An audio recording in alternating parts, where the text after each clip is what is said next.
Hello everybody. आज जो topic हम कवर करने जा रहे हैं वो यूनिट 2 रिसर्च एप्टीट्यूड का टॉपिक है यूजीसी नेट लॉ से। इसमें हम कवर करेंगे कि जो रिसर्च डिज़ाइन है और रिसर्च मेथड्स हैं ये क्या होते हैं, रिसर्च डिज़ाइन और रिसर्च मेथड्स में क्या डिफरेंस होता है, रिसर्च डिज़ाइन कितने टाइप्स की होती है और साथ ही हम कवर करेंगे कि रिसर्च मेथड्स कितने टाइप्स के होते हैं।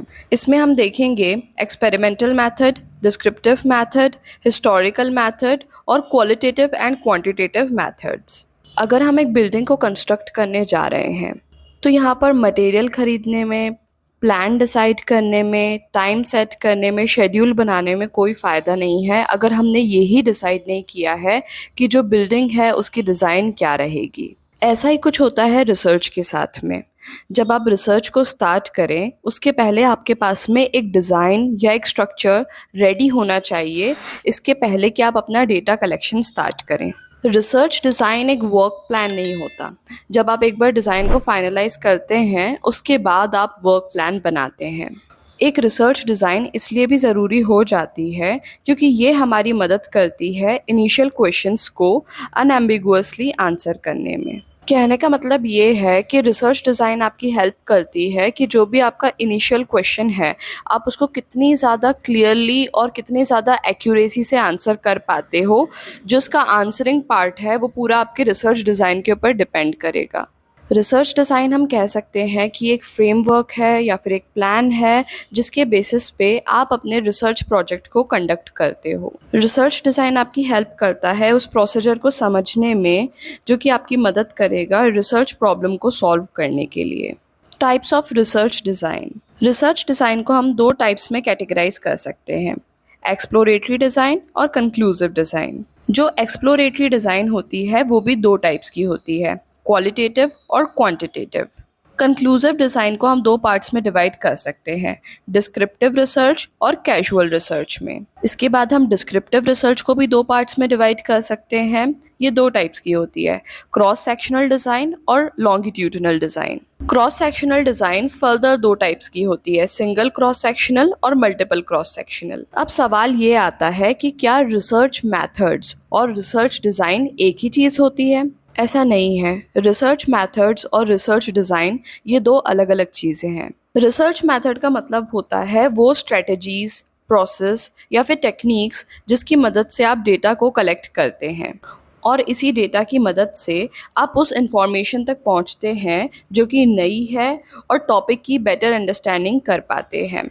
अब यहाँ सवाल आता है कि अगर रिसर्च मेथड्स और रिसर्च डिज़ाइन अलग अलग बातें हैं तो इनमें क्या फ़र्क है। रिसर्च मेथड वो प्रोसीजर है जिसके द्वारा आप डेटा को कलेक्ट करेंगे और एनालाइज करेंगे। रिसर्च डिज़ाइन आपके रिसर्च का ओवरऑल स्ट्रक्चर है। रिसर्च मेथड्स ऑप्ट करते टाइम आपको ये देखना होता है कि कौन सा मेथड आपको सूट करेगा आपके एविडेंस को एनालाइज करने में और कलेक्ट करने में।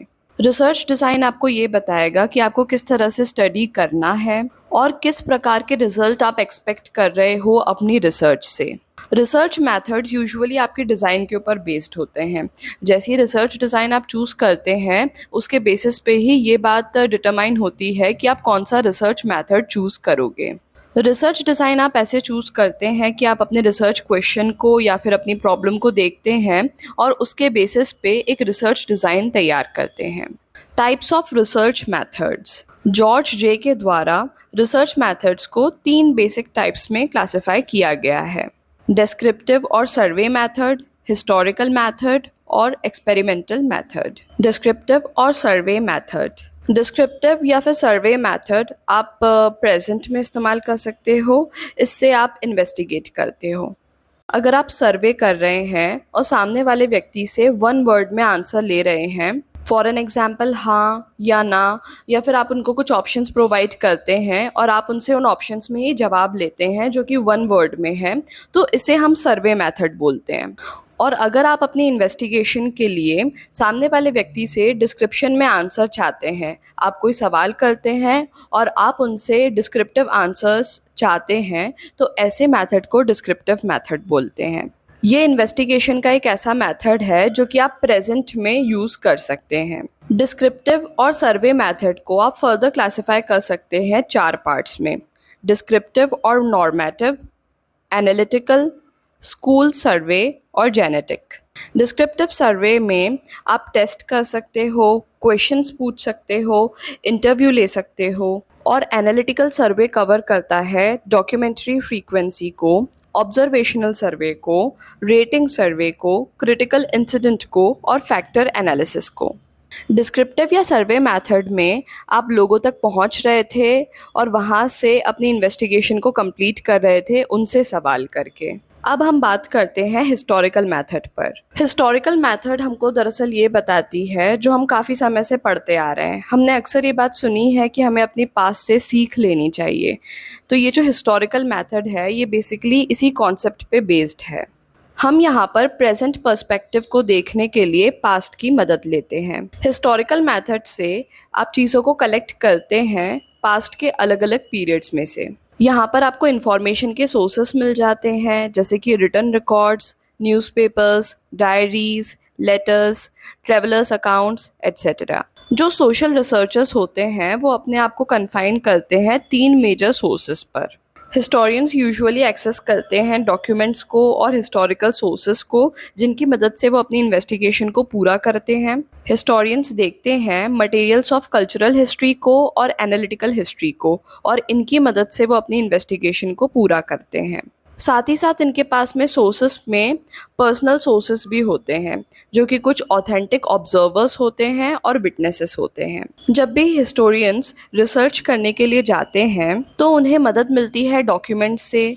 जो भी लिखी हुई चीज़ें उनके पास में मौजूद होती हैं उनसे गो थ्रू होके वो अपनी इन्वेस्टिगेशन को पूरा करते हैं। या फिर उन्हें कोई पुराना सामान मिल जाता है, ऐसी चीज़ जो कि कल्चर से रिलेटेड हो, ऐसे कोई भी चीज़ें जो कि कल्चरल हिस्ट्री को बताए या फिर ऐसी कोई सामान जो कि एनालिटिकल हिस्ट्री को बताए।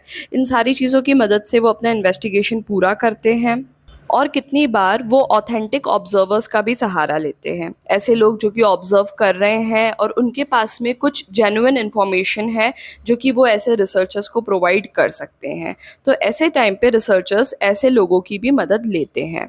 हिस्टोरिकल मेथड को भी हम 3 टाइप्स में कैटेगराइज कर सकते हैं: हिस्टोरिकल मेथड, लीगल मेथड और डॉक्यूमेंट्री मेथड। यहाँ पर जिन डॉक्यूमेंट्स को रिसर्चर्स के द्वारा इस्तेमाल किया जाता है वो पर्सनल डॉक्यूमेंट्स भी हो सकते हैं और पब्लिक डॉक्यूमेंट्स भी हो सकते हैं। अब पर्सनल डॉक्यूमेंट्स जैसे कि बायोग्राफीज़, डायरीज़, लेटर्स और पब्लिक डॉक्यूमेंट्स जैसे कि मैगजीन्स, न्यूज़पेपर्स या फिर ऐसा कोई भी डेटा जो कि पब्लिश्ड हो। Experimental method. एक्सपेरिमेंटल मेथड में बेसिकली हम लोग स्टार्ट करते हैं एक हाइपोथेसिस के साथ में। यहाँ पर जो रिसर्चर है वो एक बात को डिसाइड करता है कि उसके अनुसार ये बात सही है।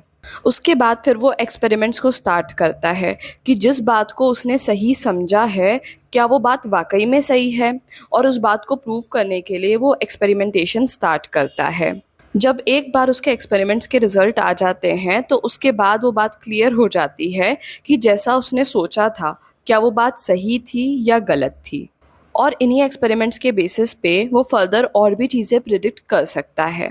एक्सपेरिमेंटल मेथड भी 4 टाइप्स के होते हैं: simple experimental design, multivariate analysis, case study और प्रिडिक्टिव और कोरिलेशन मेथड।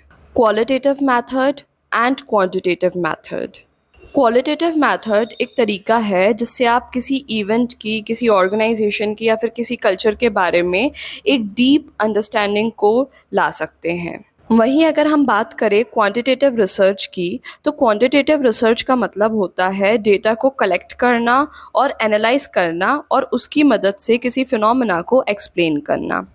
क्वालिटेटिव रिसर्च में हम किसी चीज़ की क्वालिटी को एनालाइज करते हैं और क्वांटिटेटिव रिसर्च में हम किसी चीज़ के नंबर्स को एनालाइज करते हैं। फॉर एन एग्जांपल अगर हम लोग स्कूल रिज़ल्ट की बात करें, रिज़ल्ट में बच्चे के परसेंटेज के अलावा उसकी क्वालिटीज़ को भी मेंशन किया जाता है कि वो आर्ट एंड क्राफ्ट में कैसा है, वो फिज़िकल एजुकेशन में कैसा है, वो एक्स्ट्रा को करिकुलर एक्टिविटीज़ में कैसा है। ये सारी ही बातें उस बच्चे की क्वालिटीज़ के बारे में बताती हैं। तो ये एक क्वालिटेटिव रिसर्च का एग्जाम्पल हो गया। वहीं अगर हम सेम रिज़ल्ट की बात करें और ये देखें कि उसे कितने परसेंटेज आए हैं, कितने मार्क्स आए हैं किस सब्जेक्ट में, तो ये क्वांटिटेटिव पार्ट हो गया कि इसमें आप चेक कर रहे हैं कि क्या क्वांटिटी रही है मार्क्स की।